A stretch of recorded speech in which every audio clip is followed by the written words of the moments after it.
Bueno, vamos a orar, vamos a dar comienzo a nuestro estudio. Padre, te agradecemos en el nombre de Cristo, nuestro amado Salvador, por este momento que tú nos permites abrir tu palabra. Asistidos por el Espíritu Santo podemos entenderla, exponerla, recibirla y nutrir nuestra alma que tanto necesita y tanto más ahora con tanta confusión que hay para que estemos completamente seguros y permanezcamos firmes en la sana doctrina. En el nombre de Cristo Jesús. Amén. Ahora bien, les dije que nosotros no completamos el capítulo 2 la vez pasada y tenemos que terminar porque hay una parte que se subdivide la cuestión del día de reposo. Para poder entender por qué vamos a tocar esto, y en los bosquejos están todas las citas. Yo voy a hacer algún comentario, no, los comentarios no están, pero las citas sí. Vamos a leer los versículos 23 al 28 de Marcos, capítulo 2. Aconteció que al pasar él por los sembrados un día de reposo, sus discípulos andando comenzaron a arrancar espigas. Entonces los fariseos le dijeron: mira, ¿por qué hacen en el día de reposo lo que no es lícito?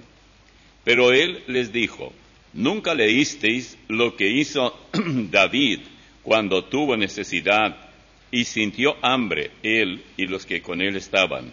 ¿Cómo entró en la casa de Dios, siendo Abiatar sumo sacerdote, y comió los panes de la proposición, de los cuales no es lícito comer, sino a los sacerdotes, y aún dio a los que con él estaban? También les dijo: el día de reposo fue hecho por causa del hombre, y no el hombre por causa del día de reposo. Por tanto, el Hijo del Hombre es Señor aún del día de reposo. Todo eso en Marcos 2, 23 al 28. Bueno, los religiosos en los días del Señor manifestaban un alto grado de hipocresía. Realmente eran hipócritas. Hace ya bastante años, yo recuerdo viajaba con un amigo en automóvil por una zona completamente rural, pero había una estación de servicio para poder recibir combustible. Y justamente el hombre necesitaba combustible. Era sábado y ya casi a la puesta del sol. Llegamos allí y tuvimos que estar parados porque el dueño o la dueña llegó a la bomba de combustible y dice: yo no puedo tocar esto, hoy es sábado. Y nosotros tuvimos que esperar hasta la puesta del sol para que ponga combustible. ¿Hasta dónde llega la hipocresía, el fanatismo, el desconocimiento, la ignorancia y la torcedura de las escrituras del ser humano? Y yo me preguntaba, no pudimos hacer nada porque no era cuestión de ir a la otra cuadra para recibir combustible. Estábamos totalmente en una zona rural. Hasta la fecha existen quienes pretenden ser cristianos, que guardan celosamente, dicen, el sábado, como un verdadero trofeo teológico, como que están muy por encima de los demás. Por favor, y esto está en el bosquejo, que los que tienen, los que no, pueden anotar. Yo les voy a dar unos cuantos textos bíblicos y es muy necesario que no se use tanto el Nuevo Testamento para rebatir esta herejía, sino el Antiguo. Y no hay otro texto mejor, a mi juicio, que Éxodo 31, 12 al 17. Escuchen bien lo que dice. Habló además Jehová a Moisés diciendo: tú hablarás a los hijos de Israel diciendo. ¿Notaron? No dice tú hablarás a los hijos de Paraguay. En verdad vosotros guardaréis mis días de reposo. ¿Quiénes? Israel, vosotros. Porque es señal entre mí y vosotros. No dice iglesia. Por vuestras generaciones, vuestras. Para que sepáis que yo soy Jehová que os santifico a ellos. Así que guardaréis el día de reposo, judíos, porque santo es a vosotros. El que lo profanare, de cierto morirá. Porque cualquiera que hiciere obra alguna en él, aquella persona será cortada de en medio de su pueblo. 6 días se trabajará, mas el día 7º es día de reposo, consagrado a Jehová. cualquiera que trabaje en el día de reposo ciertamente morirá. Guardarán pues el día de reposo los hijos de Israel, celebrándolo por sus generaciones, por pacto perpetuo. No era para los babilonios, no era para los egipcios, no era para los persas, era para los hijos de Israel. Señales para siempre entre mí y, ¿qué dice allí? Los hijos de Israel, porque en 6 días hizo Jehová los cielos y la tierra, y en el 7º día cesó y reposó. Todo esto lo tenemos en Éxodo 31, 12 al 17. En Lucas 14, 1 al 6, que es el otro texto que también ustedes tienen, dice: aconteció un día de reposo que, habiendo entrado para comer en casa de un gobernante, que era fariseo, estos le acechaban. Y aquí estaba delante de él un hombre hidrópico. Entonces Jesús habló a los intérpretes de la ley y a los fariseos diciendo: ¿es lícito sanar en el día de reposo? Mas ellos callaron. Y él tomándole le sanó y le despidió. Y dirigiéndose a ellos dijo: ¿quién de vosotros, si su asno o su buey cae en algún pozo, no lo sacará inmediatamente aunque sea en día de reposo? Y no podían replicar a estas cosas. Uno hace diferencia, dice Pablo, todo lo que yo leí recién está en Lucas 14, 1 al 6.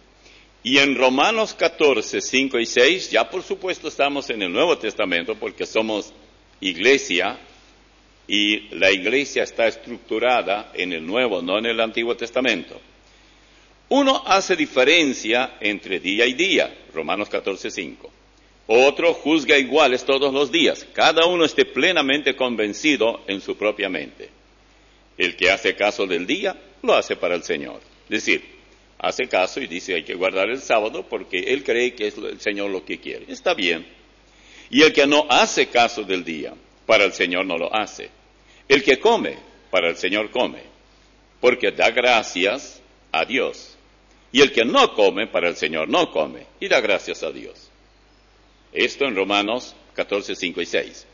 En 1 Corintios 16, 1 y 2, para que veamos cuán cierto es que de veras de aquí en adelante veremos el domingo es el día que la iglesia debe guardar.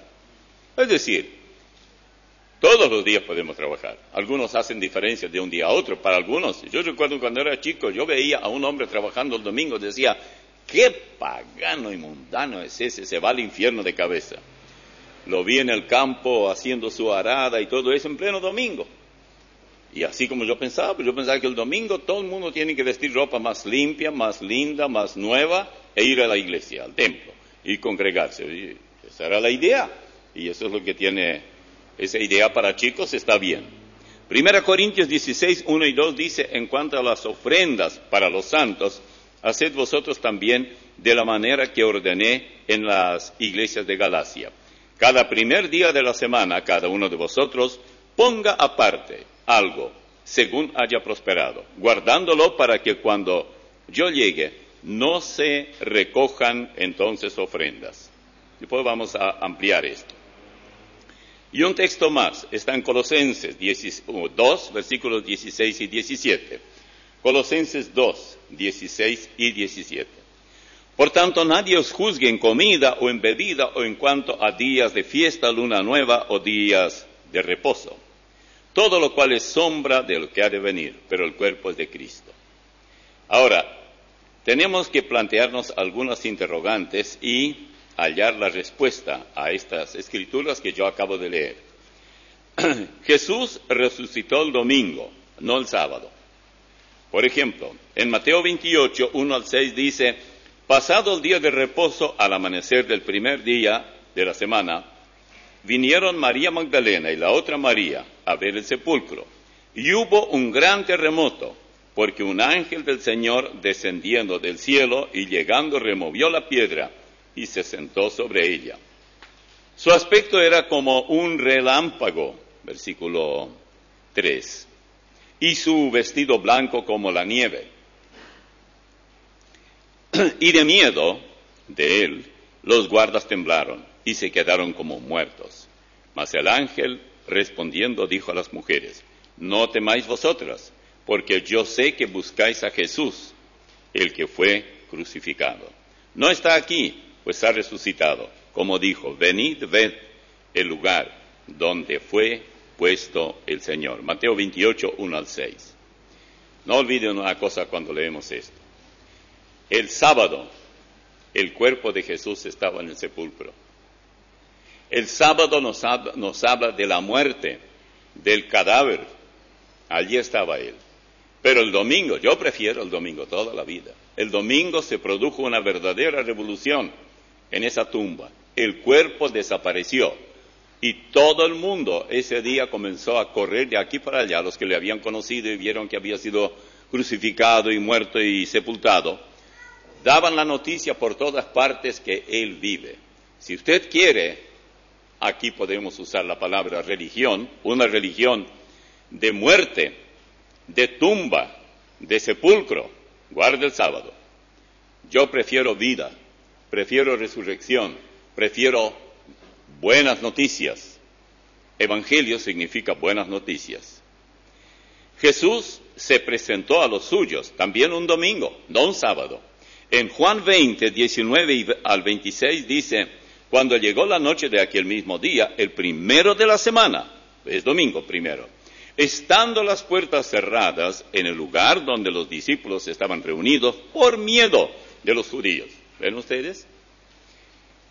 Vino Jesús y puesto en medio les dijo: paz a vosotros. Es el domingo que se imparte la paz. Qué bueno. Nadie dijo paz a vosotros el sábado, porque el cuerpo de Jesús estaba sepultado. Y cuando les hubo dicho esto, les mostró las manos y el costado, y los discípulos se regocijaron viendo al Señor. El sábado era llanto, era desesperación, era frustración, porque Jesús no se había presentado con vida. 8 días después, el próximo domingo, estaban otra vez sus discípulos dentro, y con ellos Tomás. Llegó Jesús estando las puertas cerradas, y se puso en medio y les dijo: paz a vosotros. Esto es domingo, primer día de la semana. Otra cosa, Jesús apareció a María Magdalena el domingo. Marcos 16, 9. Habiendo pues resucitado Jesús por la mañana, el primer día de la semana, apareció primeramente a María Magdalena, de quien había echado 7 demonios. Bueno, eso de los 7 demonios no tiene importancia para nosotros ahora, pero Él se presentó. Esto está en Marcos 16, 9. Jesús apareció a 2 de sus discípulos que caminaban en dirección a Emaús, hablando del asunto que habían visto 3 días antes. Lucas 24, 13 al 15. He aquí 2 de ellos iban el mismo día a una aldea llamada Emaús, que estaba a 60 estadios de Jerusalén. E iban hablando entre sí de todas aquellas cosas que habían acontecido. Sucedió que mientras hablaban y discutían entre sí, Jesús mismo se acercó y caminaba con ellos. Lucas 24, 13 al 15. Otra cosa más. Pablo predicó en Troas el día domingo. Hechos 20, versículo 7. El primer día de la semana, reunidos los discípulos para partir el pan, Pablo les enseñaba. ¿Qué día era? El primer día de la semana, habiendo de salir al día siguiente, y alargó el discurso hasta la medianoche. Y que no me acusen que predico muy largo, porque él seguramente comenzó a las 8 de la noche y predicó 4 horas hasta la medianoche. Uno se durmió, era paraguayo. No, perdón, ¿qué dije yo? O sea, así nomás, eso de paso, eso no tiene sentido. En sexto lugar, en la Biblia el domingo es el día del Señor, no es el sábado el día del Señor. Así es el otro nombre que tiene. Fíjense ustedes en Apocalipsis 1, 10 y 11. Yo estaba en el Espíritu en el día del Señor, y detrás de mí una gran voz. Oí detrás de mí una gran voz como de trompeta, que decía: yo soy el Alfa y la Omega, el primero y el último. escribe en un libro lo que ves y envíalo a las 7 iglesias que están en Asia, a Éfeso, Esmirna, Pérgamo, Tiatira, Sardis, Filadelfia y Laodicea. Apocalipsis 1, 10 y 11. Algunos piensan que ese día del Señor es como se usa otras veces también en relación al día del Señor, hablando de la venida de Él en el futuro, porque Apocalipsis habla de eso. Pero yo pienso que, y otros sí sostienen, que era domingo cuando Juan tuvo esta visión. En cuanto al sábado, para la iglesia, el argumento no es el sábado, sino la misma doctrina de la gracia, y todo cuanto es el Evangelio se destruye con el argumento del sábado.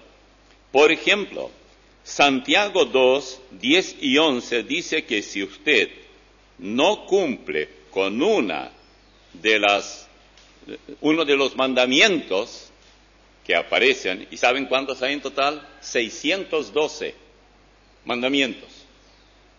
No es solamente 10 mandamientos. 10 mandamientos es solamente el bosquejo. Pero si ustedes leen los 5 libros, Génesis, Éxodo, Levítico, Número y Deuteronomio, son 612. Usted no puede fallar en uno de ellos, sin haber fallado en todos. Porque Santiago 2, 10 y 11 dice, porque cualquiera que guardare toda la ley, pero ofendiere en un punto, se hace culpable de todos. Porque el que dijo, no cometerás adulterio, también ha dicho, no matarás. Ahora bien, si no cometes adulterio, pero matas, ya te has hecho transgresor de la ley. Así que nadie realmente puede decir, si uno va a guardar, tiene que guardar todos. Y como nadie pudo, es imposible que lo haga. Allá en Juan 7, 19, Jesús dice, no os dio Moisés la ley y ninguno de vosotros la cumple. Ninguno. Ahora hay un grupo de llamados cristianos hoy que dicen, estamos guardando el sábado, no comemos cerdo. Eso de cerdo está muy bien, no coman, yo tampoco lo como. Sí, me gusta, pero sé que no es bueno. Luego, no tomamos té, no tomamos mate, no tomamos porque eso es pecado. Y ya guardamos la ley. O sea que la ley es un vaso de té, una patita de cerdo y otro kilo más por ahí, o algo por el estilo, y cosas de ese tipo. Bueno, así cualquiera guarda la ley, no hay problema. Usted vaya a nutrición, averigüe bien cómo vivir muchos años, no estar enfermo, y tener toda la fuerza y la energía que se necesita. Le van a decir, le voy a dar una lista de lo que usted no debe comer. Y en la lista estará el puerquito, estarán muchas cosas del mar. ¿Cómo se llaman ese medio gusanitos? Camarones. Ay, eso es plaga para comer. Pero mucha gente dice, ay, cómo me gusta. Ay, qué rico. Horribles. Y no se debe comer. Y en el avión a veces le sirve, si uno viaja en una clase más o menos privilegiada, le dan incluso crudo. Y si se mueve un poco, mejor. Ese es malo, es muy dañino. Ahora, si viene alguien y dice, yo no como, yo, amén, bueno, qué bueno. ¿Y dónde se consigue lo que está bien para comer? Dígame, yo voy enseguida. Pero yo no tengo por qué dejar de guardar el domingo, por esa razón. Así que, la ley de Moisés no era solamente sábado. Repito, eran muchos, centenares de artículos de la ley. La cuestión sábado no es otra cosa que el desprecio de la gracia salvadora. Allí está el problema. Como dice Pablo, algunos hacen diferencia de día en día, otros reconocen a todos iguales. Hasta ahí está bien. El problema no es ese. El problema es que tras el sábado hay muchas otras cosas que se enseñan. Y una de las peores, hay dos por lo menos muy dañinas. Una, que Cristo no es todo suficiente para salvar. ¿Y cómo llegamos a esa deducción? Porque si usted tiene que guardar el sábado, o tiene que dejar de comer esto o aquello, entonces la salvación ya no es por medio de Cristo. Y la otra es que el mismo grupo que pretende guardar el sábado, agrega libros a su canon sagrado. Y Apocalipsis al final dice que cualquiera que agrega a lo que está escrito, o quita, Si agrega, el castigo infernal le será agregado. Y si quita, la parte que le correspondería en el cielo le será quitada. Eso es serio. Por eso, la cuestión sábado tenemos que saber muy bien de qué se trata, porque no se trata solamente de un día. Si alguien dice, yo no tengo ningún problema, el Señor me salvó, yo soy salvo por la gracia, pero yo prefiero guardar el sábado. Bueno, guárdelo, no hay ningún problema. Si puede arreglar, pero si usted es médico y guarda el sábado, y viene un paciente que está realmente a punto de morir, va a decir, igual como dijo Jesús, si el asno de alguno de ustedes cae en el hoyo, no lo van a sacar el sábado, para mañana ya está muerto. Y como ellos, hipócritas como eran, no querían perder el asno. Y por un asno cometieron el grave pecado de hacer un trabajo el día sábado. ¿Ven ustedes cómo uno se ata con todo esto? En Gálatas 3, 1 al 5 dice, oh Gálatas insensatos, ¿quién os fascinó para no obedecer a la verdad? A vosotros, ante cuyos ojos Jesucristo fue ya presentado claramente entre vosotros como crucificado. Esto solo quiero saber de vosotros. ¿Recibisteis el Espíritu por las obras de la ley o por el oír con fe? ¿Tan necios sois? Habiendo comenzado por el Espíritu, ahora vais a acabar por la carne. Tantas cosas habéis padecido en vano, si es que realmente fue en vano. Aquel, pues, que os suministra el Espíritu y hace maravillas entre vosotros, ¿lo hace por las obras de la ley o por el oír con fe? Gálatas 3, 1 al 5. La Biblia dice que quien dice que Dios no existe es necio, dice en Salmos 14, 1. Dice el necio en su corazón, no hay Dios. Se han corrompido, hacen obras abominables, no hay quien haga el bien. La misma Biblia también dice que quien pretende vivir según la ley es un insensato. Gálatas 3:1. Oh, Gálatas insensatos, ¿quién os fascinó para no obedecer a la verdad? Y continúa, eso ya leímos recién. ¿Qué cosa aprendemos de todo esto? Primero, ya hemos visto esto en la lección anterior, en el capítulo 2 de Marcos, pero estamos terminando ahora. Recién ahora vamos a comenzar la lección que corresponde para hoy, enseguida. Pero vamos a hacer un resumen del pasado.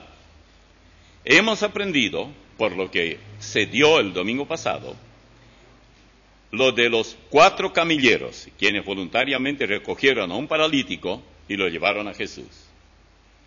Nos enseña que la tarea de llevar a otros a Cristo a veces necesita de 4, 5, 6, 10 o toda la iglesia para orar por una persona. Está demasiado grave.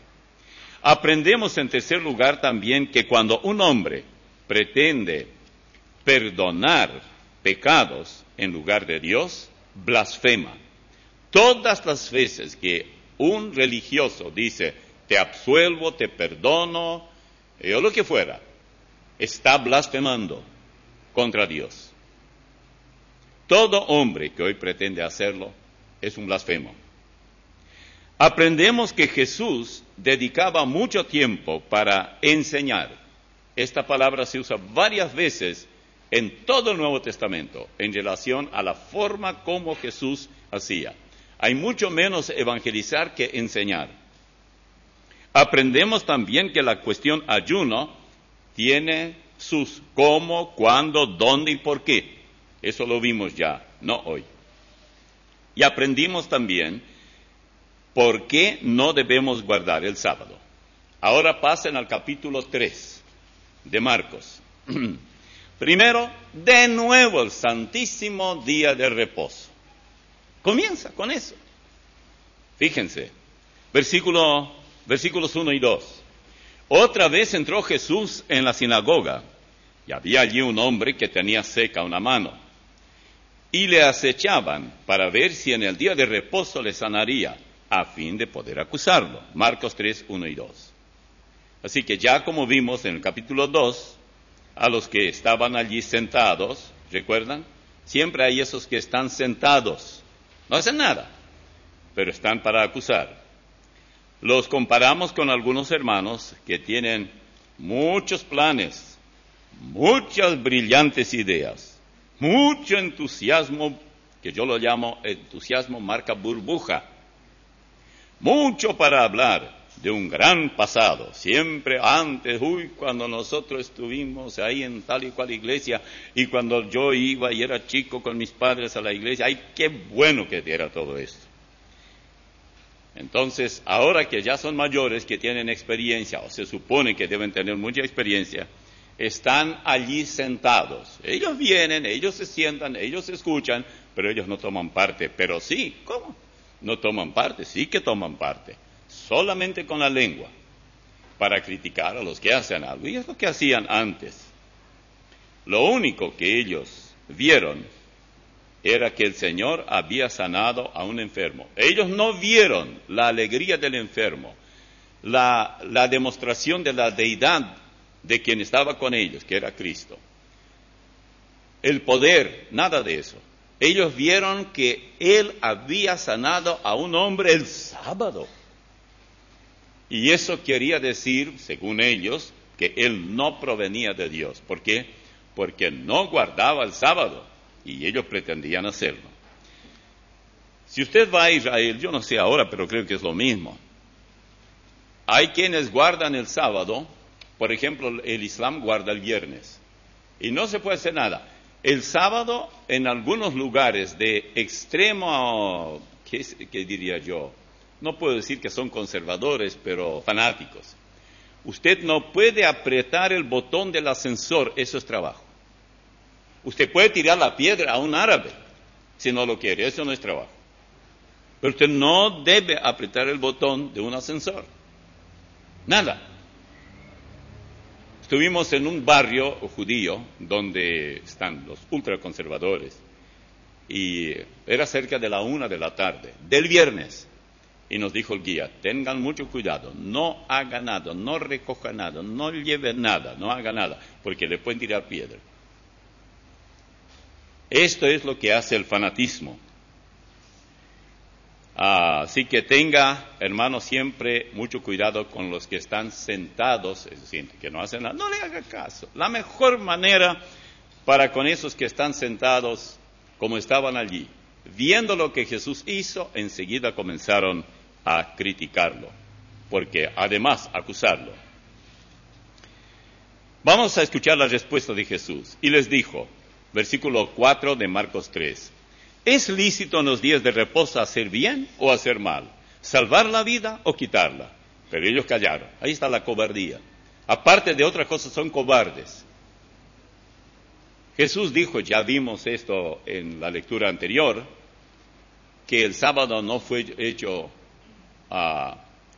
el hombre no fue hecho para el sábado, sino el sábado para el hombre, porque en el sábado ellos podían descansar, sus animales también descansaban. Hoy trabajamos con vehículos, motores, no necesitan tanto descanso, pero los animales, bueyes, caballos, asnos o lo que fuera, necesitaban descanso. Los siervos, los esclavos, también necesitaban descanso, entre otras cosas.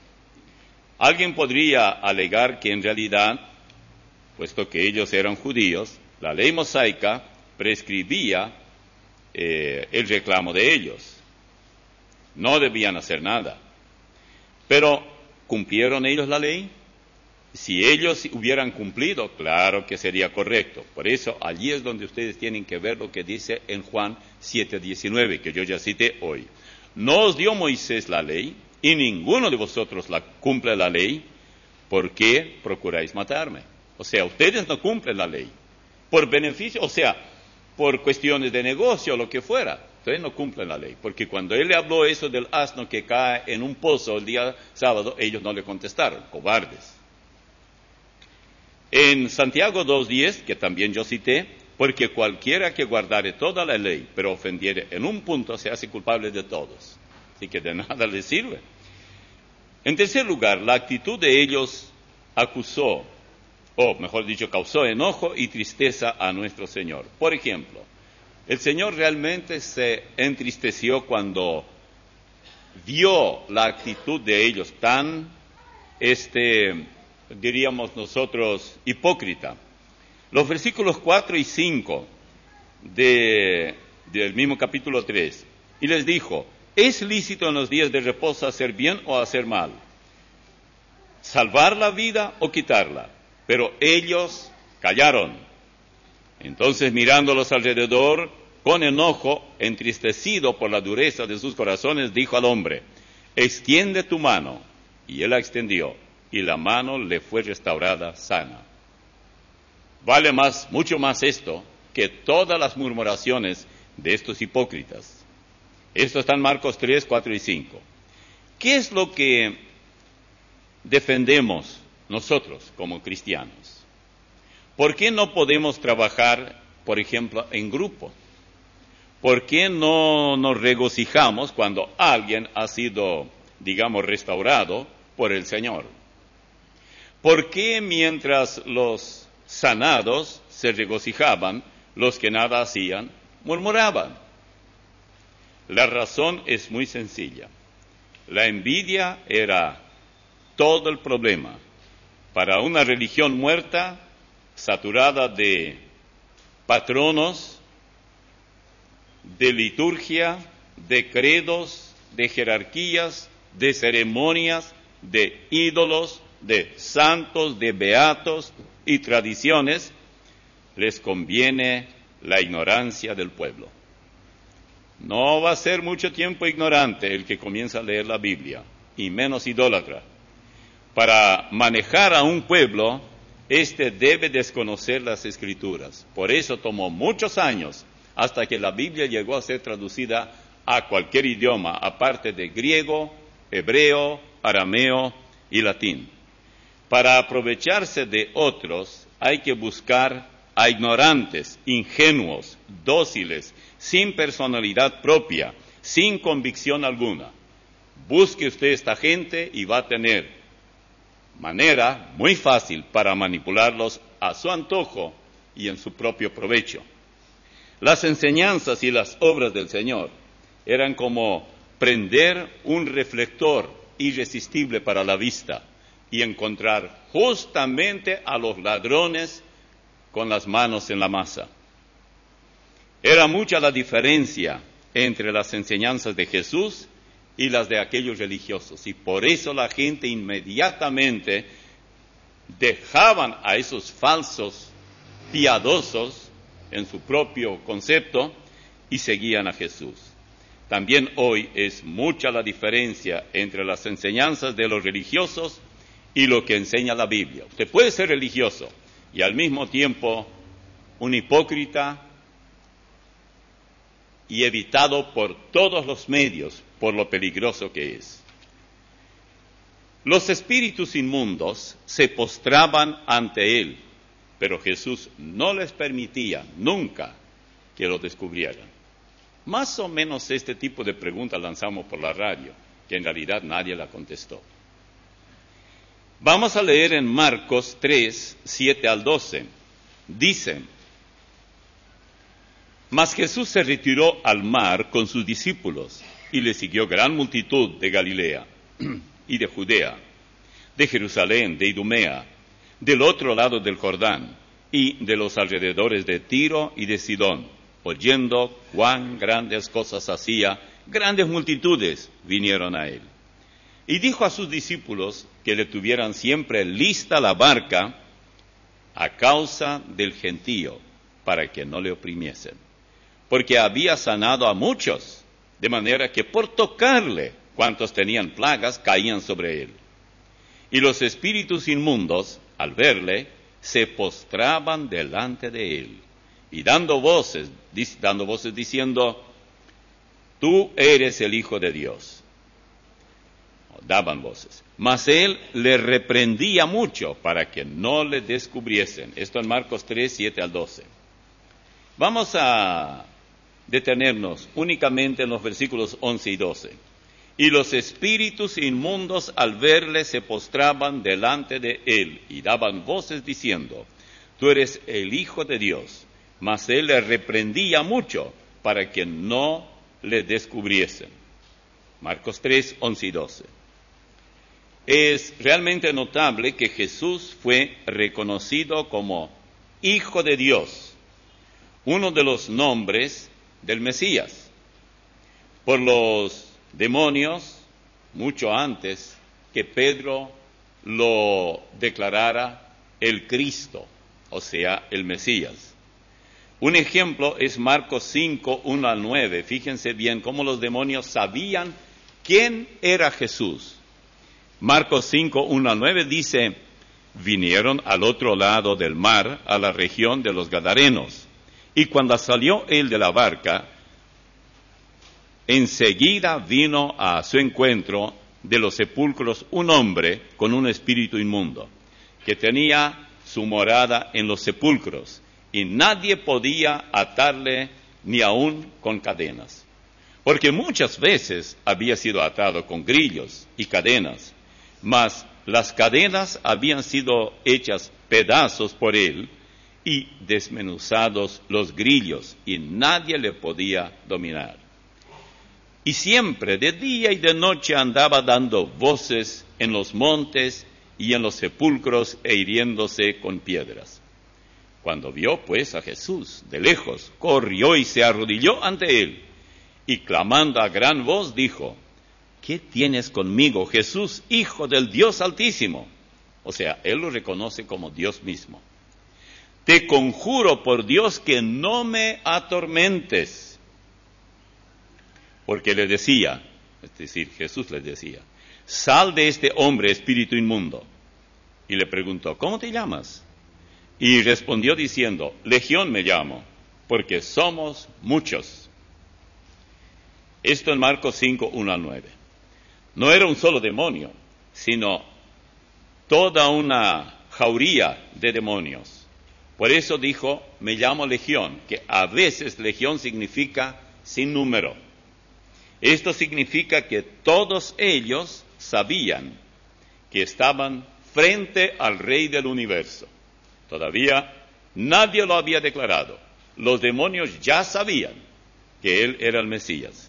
Las palabras que pusieron en boca de este pobre hombre, es decir, el poseído por los demonios le pusieron, son reveladoras. Por ejemplo, cuando vio pues a Jesús, versículos 6 y 7, corrió y se arrodilló ante él. Esto hicieron los demonios, le soplaron al endemoniado: corre, arrodíllate delante de él, y pusieron palabras en su boca. Y clamando a gran voz dijo: ¿qué tienes conmigo, Jesús, Hijo del Dios Altísimo? Te conjuro por Dios que no me atormentes. ¿Quién hablaba? Bueno, hablaba el endemoniado, pero en realidad era el demonio clave, el número 1, porque eran muchos, pero a uno le fue asignada la misión de declarar que él era el Hijo del Dios Altísimo. ¿Y quién nos enseña esto? Bueno, el Señor sabía que en algún momento Dios, el Padre, habría considerado oportuno declarar públicamente que Jesús era el Mesías, pero nadie lo había hecho todavía. Un día ocurrió que Pedro lo declaró. Ahora sí. Muy notable, teniendo el trasfondo que acabo de darles, entender Mateo 16, 13 al 17. De otra manera no tendrá mucho significado.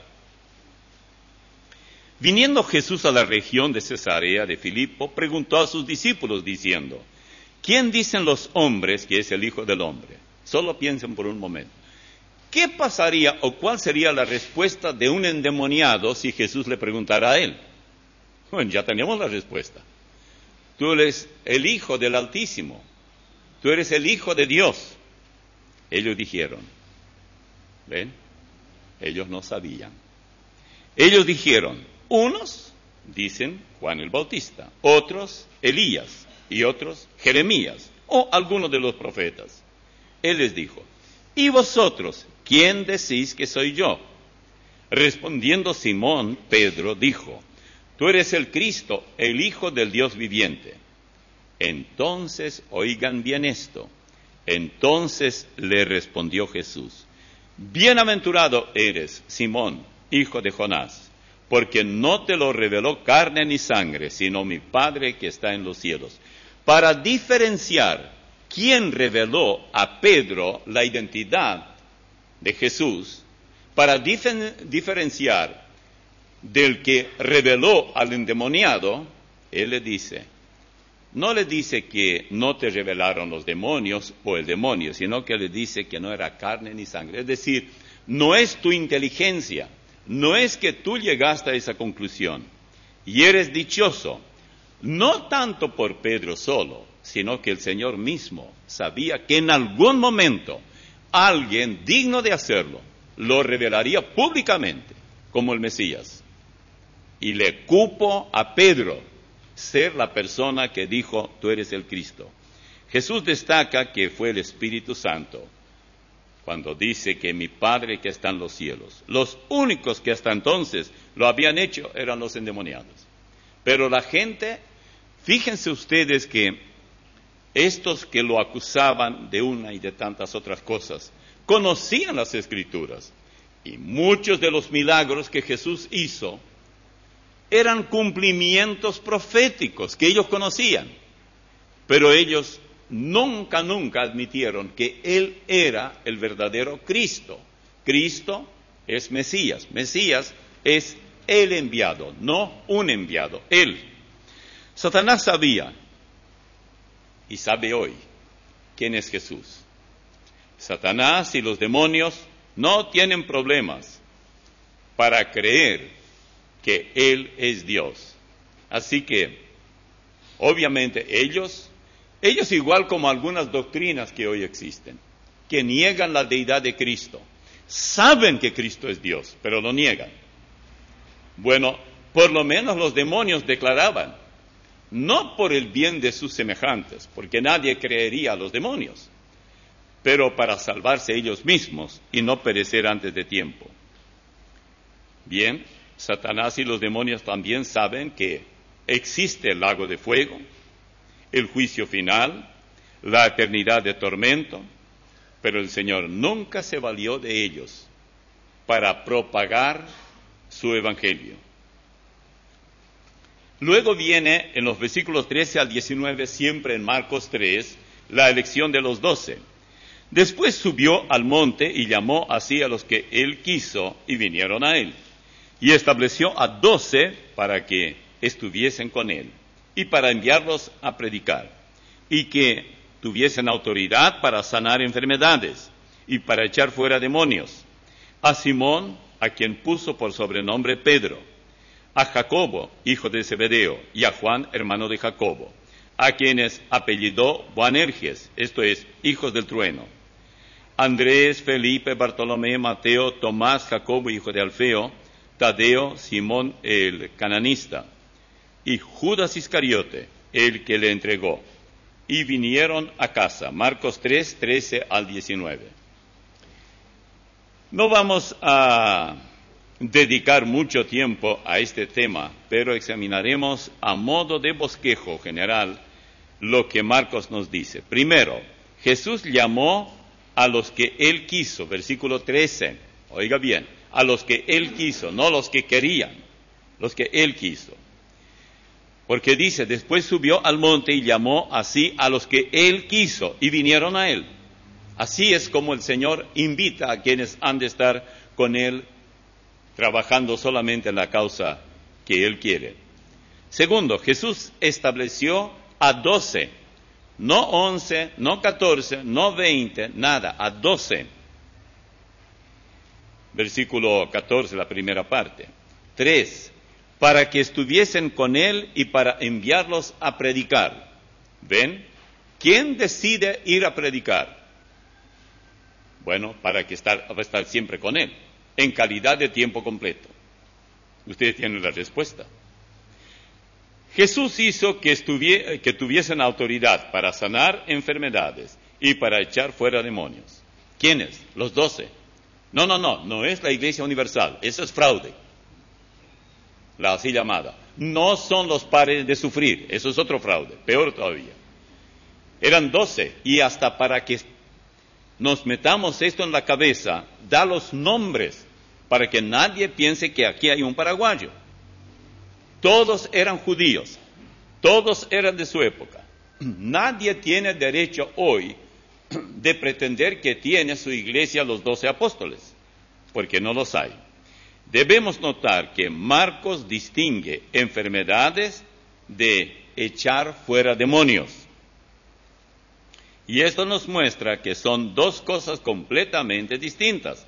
Las enfermedades son una cosa y la posesión demoníaca es otra cosa. Un endemoniado puede estar perfectamente sano, pero endemoniado. Un sano puede estar endemoniado. Un enfermo puede tener la peor enfermedad, pero no está endemoniado. ¿Por qué? Porque las enfermedades son enfermedades y no demonios. Cuando sanaba a un enfermo, no estaba echando ningún demonio, porque las enfermedades son eso, son enfermedades. Los paralíticos, los ciegos, los tullidos, los leprosos y otros que se mencionan en la Biblia eran enfermos, pero no tenían demonio. Satanás puede tener que ver en algunos casos con alguna enfermedad por algún tiempo, sí, esto encontramos también en la Biblia, pero decir que toda enfermedad es posesión demoníaca es simplemente herejía.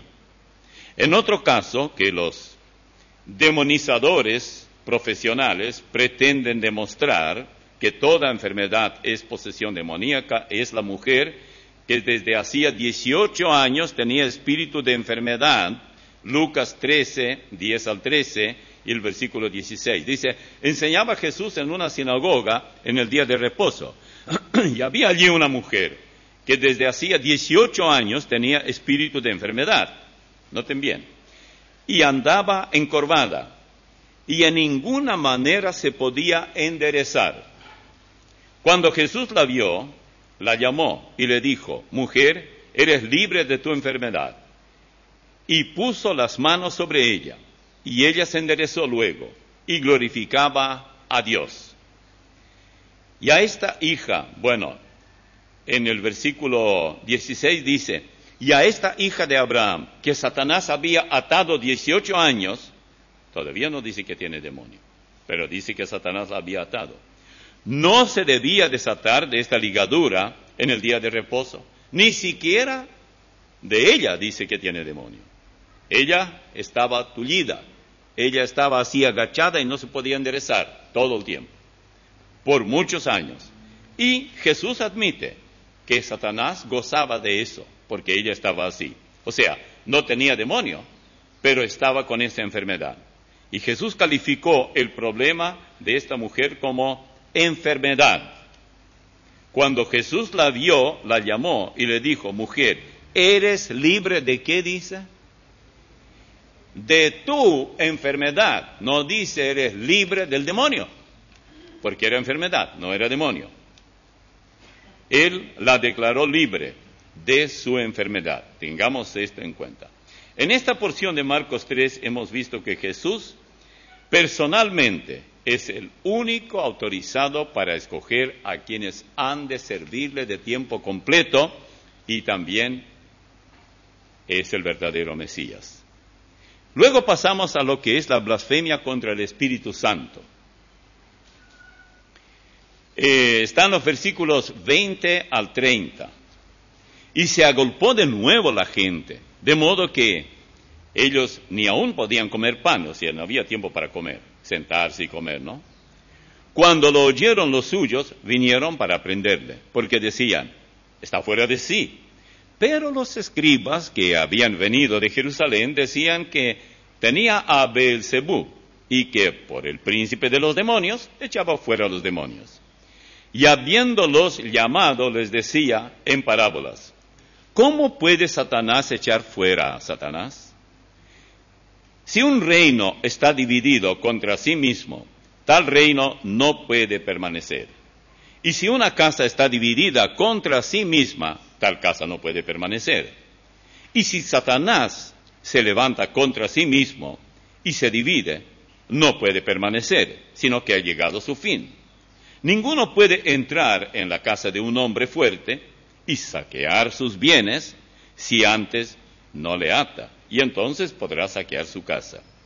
De cierto os digo que todos los pecados serán perdonados a los hijos de los hombres, y las blasfemias, cualquiera que sean, o cualesquiera que sean. Pero cualquiera que blasfeme contra el Espíritu Santo no tiene jamás perdón, sino que es reo de juicio eterno. Porque ellos habían dicho, tiene espíritu inmundo. Marcos 3, 20 al 30. Ahora, ¿qué quiere decir blasfemia contra el Espíritu Santo? De nuevo aquí, a mucha gente, digamos, tanta era la gente que ellos no tenían tiempo ni aún para comer. Y allí es donde Jesús expresa estas palabras tan fuertes. Llegaron su madre y sus hermanos, y al verlo con tanta gente que lo buscaba, y todo el tiempo, dijeron, está fuera de sí. Es decir, algo le está pasando a mi hijo, decía María. Y los otros hermanos de Jesús, Jacobo, José, Simón y Judas, y algunas hermanas que vinieron también, decían, ¿qué pasó con nuestro hermano mayor?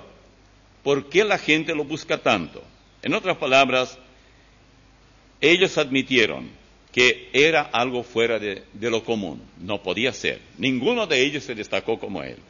Rápidamente los escribas que habían venido de Jerusalén hallaron una explicación, comillas para explicación, diciendo que Jesús echaba a los demonios usando al príncipe, al jefe de los demonios, y por eso podía hacerlo.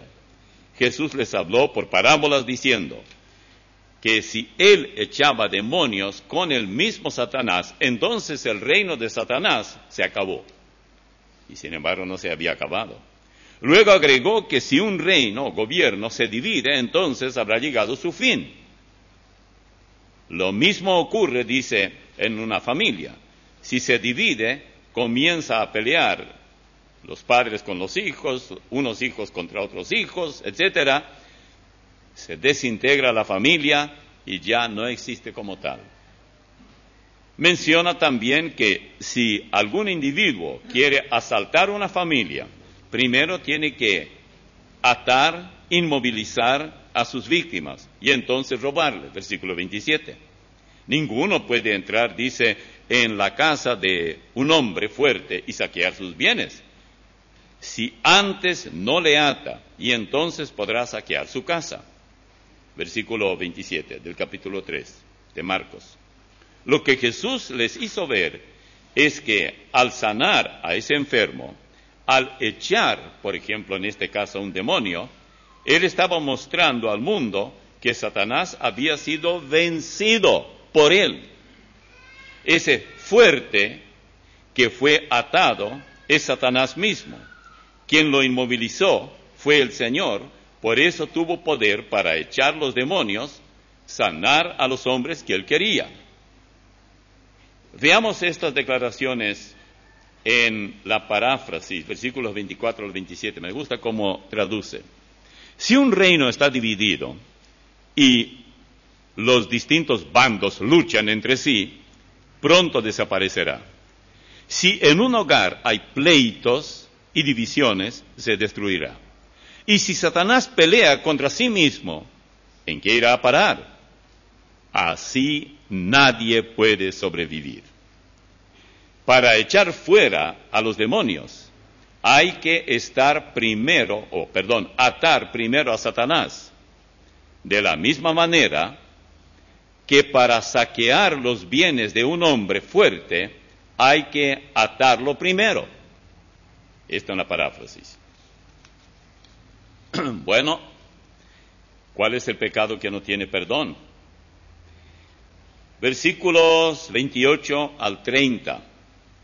De cierto os digo que todos los pecados serán perdonados a los hijos de los hombres y las blasfemias cuales quiera que sean. Pero cualquiera que blasfeme contra el Espíritu Santo no tiene jamás perdón, sino que es reo de juicio eterno. Porque ellos habían dicho, tiene espíritu inmundo, termina diciendo Jesús. Estas palabras del Señor, que también aparecen en Mateo y Lucas, han sido motivo de discusiones entre muchos cristianos y maestros de la Biblia. ¿Cuál es ese pecado que no tiene perdón jamás? Segunda pregunta, ¿puede alguien cometerlo hoy? Tercera pregunta, ¿se trata de ciertas palabras o de actitudes o ambas cosas? Y por último, ¿por qué el caso es grave únicamente cuando del Espíritu Santo se trata? Usted puede, de acuerdo a Jesús, hablar contra Dios y contra el Hijo de Dios, pero no contra el Espíritu. Veamos, usted no puede echar a Dios sin rechazar a Cristo.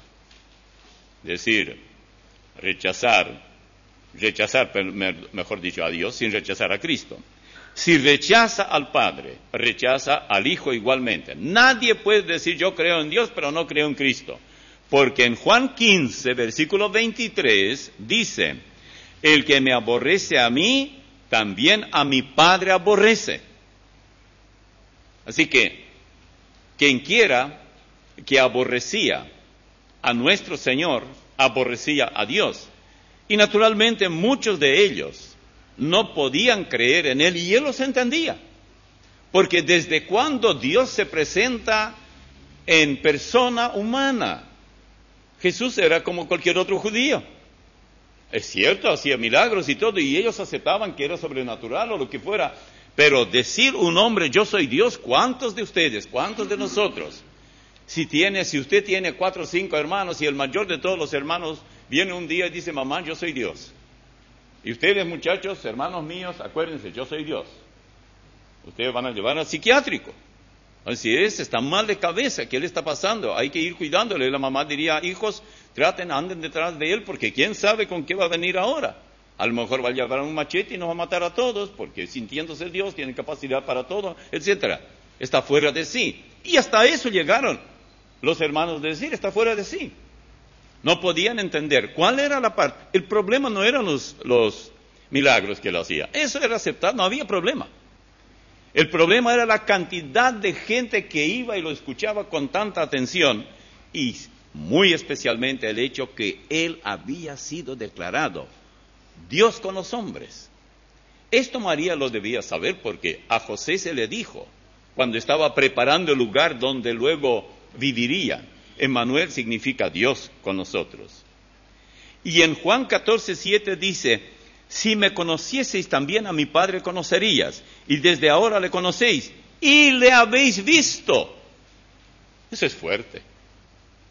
Y nos preguntamos todavía, el agente que opera la regeneración en todo pecador, ¿saben quién es? El Espíritu Santo. Si el pecador considera al Espíritu Santo como el príncipe de los demonios, porque Belcebú también es Satanás, es el mismo nombre. El pecador se acaba de acarrear el pecado imperdonable. ¿Saben por qué? Porque como una persona normal va a clamar, va a pedir socorro a Satanás sin llegar a ser totalmente dominado por él. Satanás toma en serio esto. Es obra del Espíritu Santo convencer al hombre de pecado. Es el Espíritu Santo el que hace el trabajo de regeneración en la persona. Y si un hombre califica al Espíritu Santo que es demonio, naturalmente que el Espíritu Santo no puede actuar en él. Es obra del Espíritu Santo abrir el entendimiento al pecador para que comprenda la palabra. Bueno, una vez que el pecador rechaza al Espíritu Santo, se cierran las puertas. Por eso cuando él dice no tiene jamás perdón, naturalmente, porque la única manera para ser perdonado por Dios es por medio de Cristo. Pero si para usted Cristo es un demonio, obviamente usted rechaza la única oportunidad, el único medio de perdón. Y Cristo Jesús actúa a través del Espíritu Santo. ¿En qué sentido ellos habían tocado el Espíritu Santo? Bueno, los demonios son espíritus.